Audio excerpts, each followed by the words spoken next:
welcome to Busted Speakers. I'm Alex. I'm Ed. And I'm Cam. And today we're reviewing the third album from Haim, Women in Music Part 3. I guess the title insinuates that we're meant to retroactively think of the other two albums as Part 1 and 2. I'm fine with that. Yep, so third album, consistently releasing them. These gals, these sisters in arms in the band, have been doing a lot of good for the music industry, putting out some of my favourite music of the last decade or so. Basically, just some of the best pop rock tunes, some of the most infectious, catchy tunes, delivered with some of the most passion I've heard in a while. Just, what's not to like, basically? I mean, yeah, I've truthfully followed them since they put out their first album. You could maybe say the second album was a slight sophomore slump, even though it had some good tracks. But yeah, now we've got the third one, Women in Music Part 3, and I'm pretty damn happy with it. It's pretty extensive. There's definitely some interesting release decisions with it that we'll get into. But yeah, overall, I'm interested to hear what you guys think of it. Well, this one was an interesting one for me because, like you said, it had kind of an odd release. Back in 2019, they released 3 sort of loosey singles, those being Summer Girl, Now I'm In It, and Hallelujah, all 3 of which are kind of stapled onto the back end of this album and very distinctly pointed out to be bonus tracks, even on Spotify and whatnot. That being said, they're on every release of the album, so we're probably going to count them towards our thoughts for this, but I can see why they are bonus tracks, because from what I understand, those songs were made in a context where they had no intention of making a full album. They were just intending on making isolated tracks just to do what they could within that context. And honestly, this sort of ties in with my thoughts on the album as a whole and my thoughts on Haim as a whole thus far, where I like them a fair bit, but they've never managed to make an album that I could say that I really like. And I honestly thought this album was going to be the one to do that. I really did. And I've given it so much more of a chance than the previous 2 Haim albums. But I just can't help but feel a little bit disappointed, especially after hearing those bonus tracks, because I think Hallelujah's pretty solid, and the song Summer Girl is really nice, has a lot in common with Lou Reed's Walk on the Wild Side, but spins it in an interesting way. Obviously, the vocal aspect of it is very different, but I think it takes some of the similar instrumental elements to that song and does something interesting with them. But I think Now I'm In It might honestly be my favourite Haim song ever.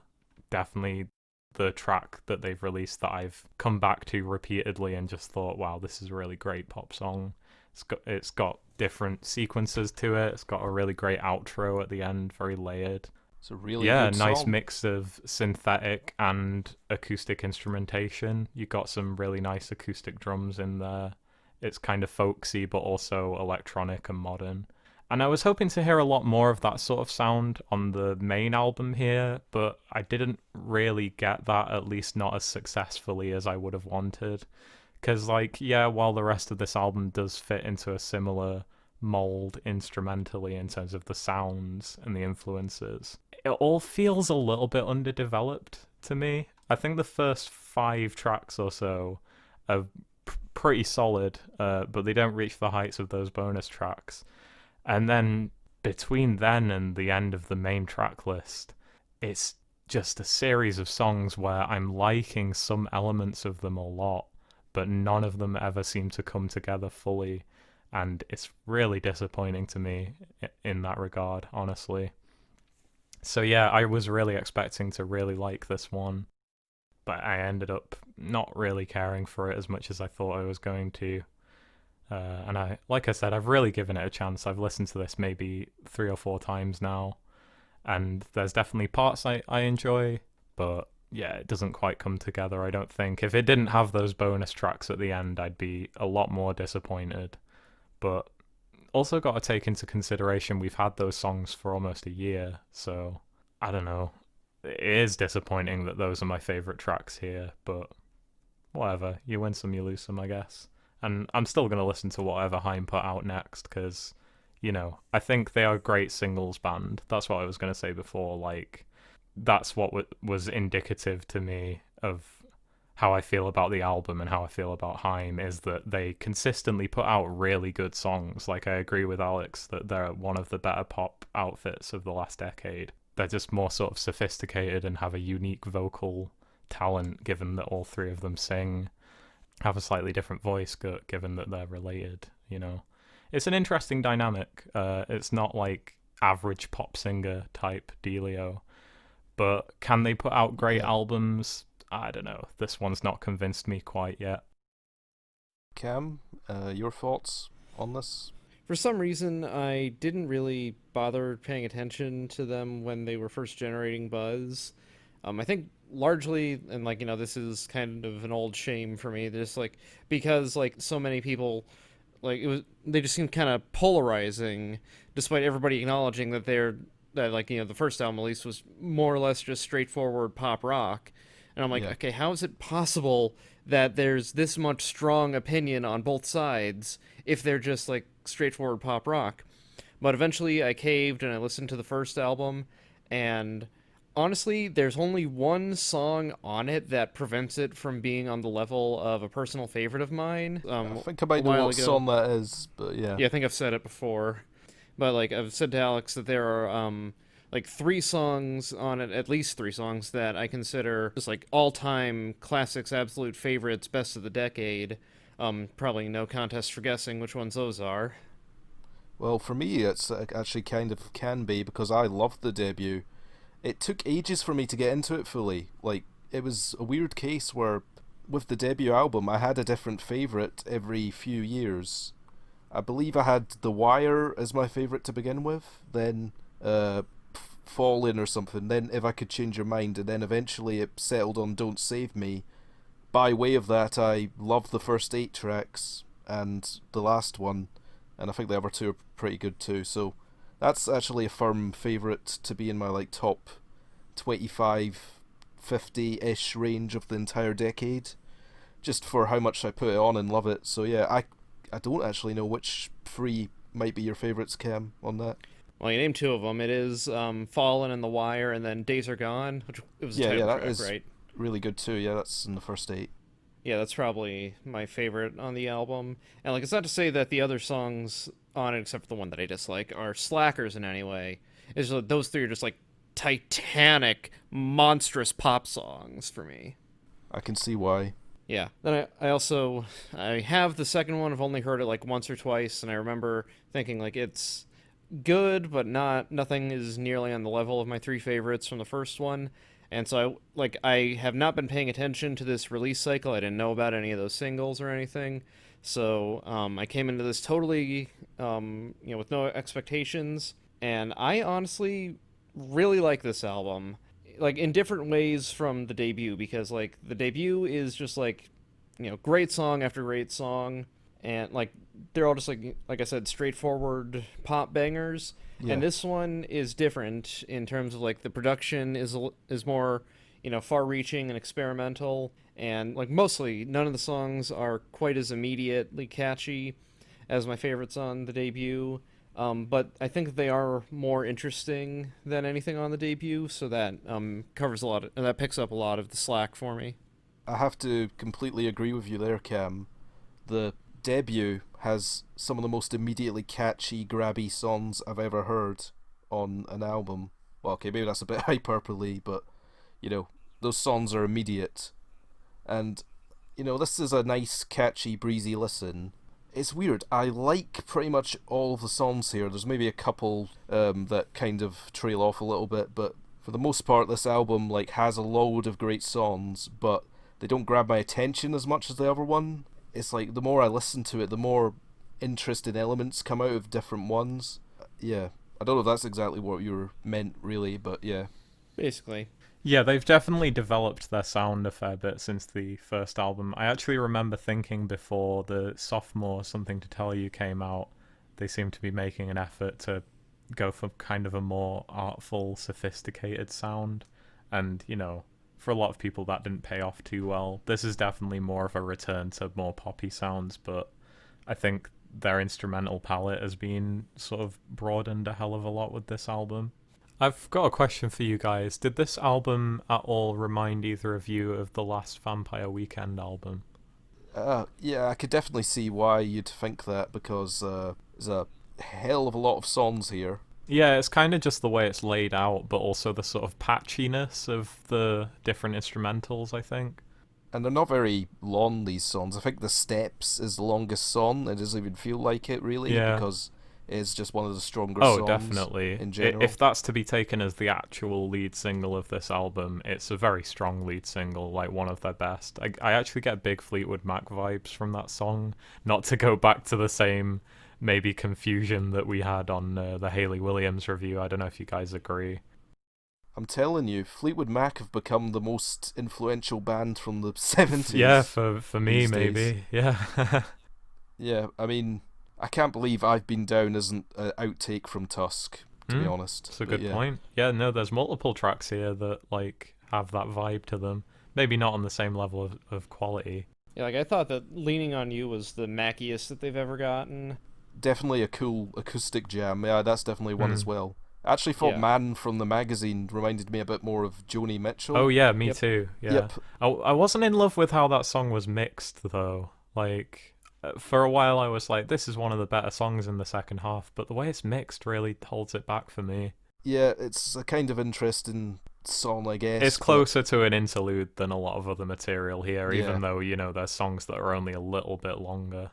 As far as I'm concerned, the first 10 songs are wall-to-wall banners. Some of them do kind of unexpected things. Like, I thought 3am kind of was more like a contemporary R&B track than anything else. They have that sort of future garage sound on the single I Know Alone, which is a song that definitely grew on me in the context of the album and has a really cool outro on it. But yeah, 3am's kind of in line with that as well. This was one of the reasons I compared it to Father of the Bride, is that you have these electronic elements and these acoustic elements, a lot of soft pop, soft rock, but also more modern sounds and like vocal chops and moments where the vocals are pitch shifted, or I'm not sure if there was any auto-tune on here, but just those sorts of approaches being employed over a long track list of like shorter songs that don't feel as kind of full in a way.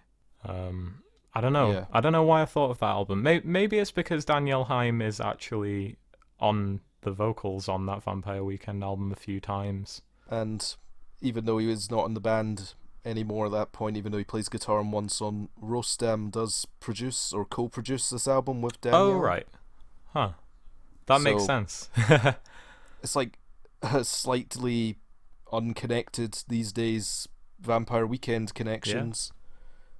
So yeah, 3am, I mean, that almost sounds like it could be a TLC song to me. I'll be honest. It's got a very similar type of beat they do, similar sort of subject matter, quite a promiscuous song actually. Yeah, that was one I didn't expect, but in general, this is just more of what I liked from the debut, trying different things out. I was just thinking the great song after great song after great song. First 10 I really like. Man from the Magazine and All That Ever Mattered kind of trails off a little bit, but it brings it all back with FUBT, or Fucked Up But True. I mean, that's what it is. That song's okay as a closer, but did you find it a little repetitive instrumentally? I thought it was really relying on that main riff a lot. All it is just a guitar and vocals, and I think a little bit of bass. I mean, there's not much. It's good that their vocals are kind of so dynamic, although honestly on this album I got less of an idea of who was singing at any given time. I mean, the lead vocalist is Danielle. Yeah, it's true. But I just felt like there was less interplay on this one compared to the debut especially. Songs like The Wire have like a lot of vocal interplay on them. And maybe that's not what they were going for here, but I just didn't get much of that. And I think it's one of their more unique aspects, so it was kind of disappointing on this one for me not to hear that. Yeah, I guess Hallelujah has the most interplay between them, all getting their own verse. True. I never even heard that back in the day. I heard the other two singles, Now a Minute and Summer Girl. That's interesting. That one slipped past me, but yeah, that was a good one. Alana's verse is actually really sad on that song. Speaking of her friend that passed away. honestly, Hallelujah might be their best ballad, and I know they don't really do ballady type tracks. Oh but yeah, yeah, I'm inclined so to agree. Definitely, from having heard yeah. all of their albums so far, yeah, that's a good way to So describe it. like it is possible I could go into more detail for the songs, but in general, I'm just gonna say I like most of them for most of the same Hmm. reasons. Definitely, I mean, I'm coming off as a Haim apologist here. I mean, I like this album quite a bit, but I have an intense love for the music it's being influenced Yeah. by, and just them in general. So this is very agreeable music to me. So that's all I can say. I get your frustrations with it, Ed, or your Yeah. disappointments. Totally get that, Well, but they didn't manifest for me in the same way. I don't.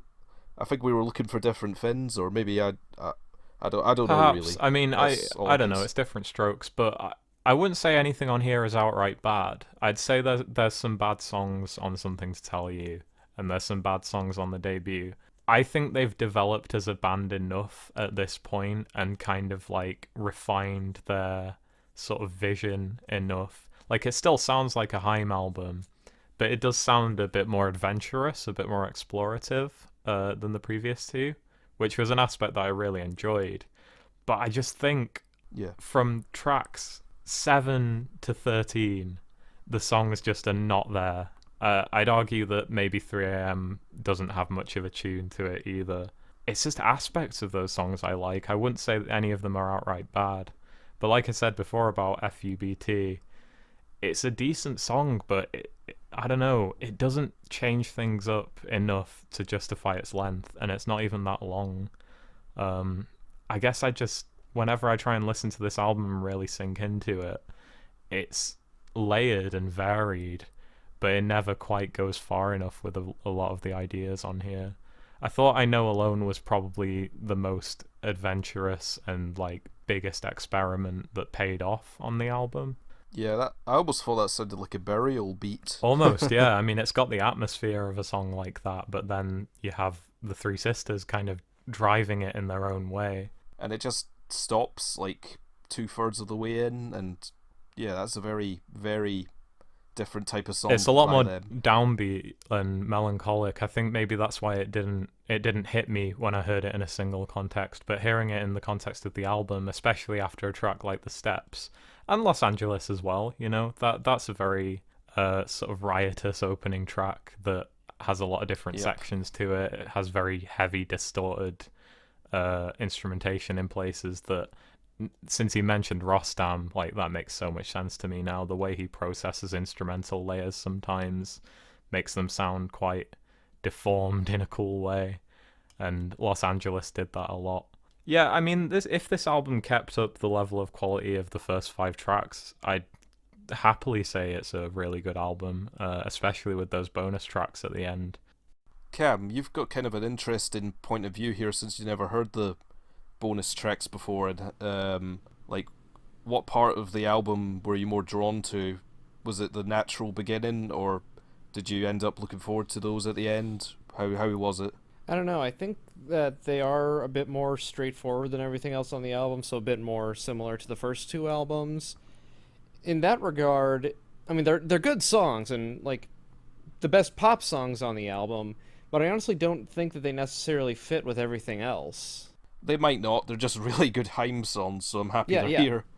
Yeah, like I Basically. said, you can tell why they're bonus tracks, I think, but it doesn't speak to their Yeah. quality, in my opinion. Yeah, I'm not gonna complain about getting what I think is a great varied album and then 3 songs that don't fit the variations but are still great in their own Mhm. right, you know?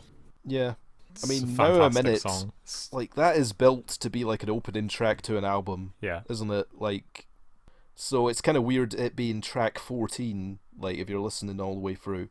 But then again, Los Angeles, that's fine as a opener Yeah, as well. that's true. So, and I think Summer Girl does kind of work well as eventual end. It's kind of chilled out, so I'm fine with that. I thought The Steps was definitely a good second track for a good 1-2 punch. I mean, that song has a really catchy chorus. I feel like Now a Minute into the Steps could have That worked could have well. worked as well, yeah, or the other way around, maybe. I don't know, you could obviously trim this down to a perfect 10, 12 track Yeah. album.